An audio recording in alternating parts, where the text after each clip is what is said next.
नया नया संगीत लेकर आ रही है आकांक्षा सिंह मसला। यूट्यूब की दुनिया में तहलका मचाता हुआ आकांक्षा म्यूजिक प्रस्तुत करता है सुंदर सुंदर ऑडियो वीडियो एल्बम।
हमारी प्यारी सखी सखी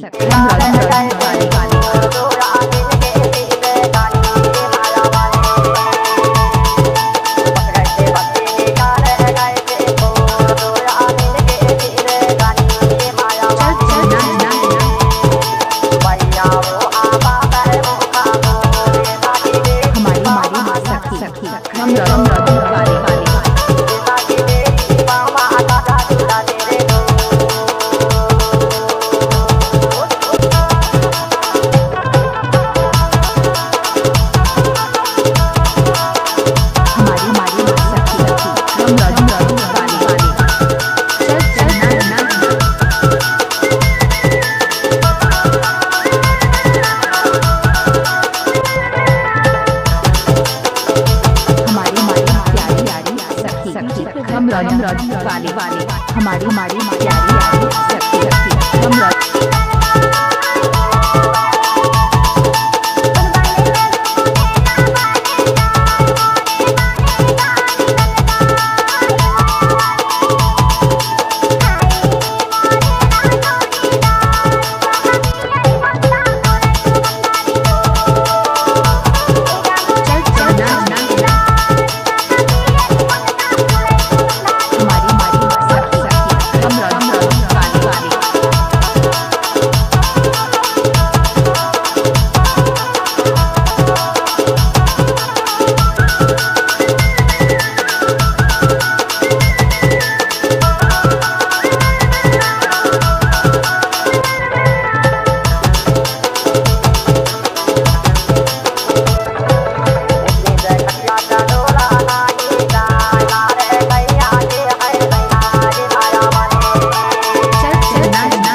आप सुन रहे हैं आकांक्षा जी का किया गाना।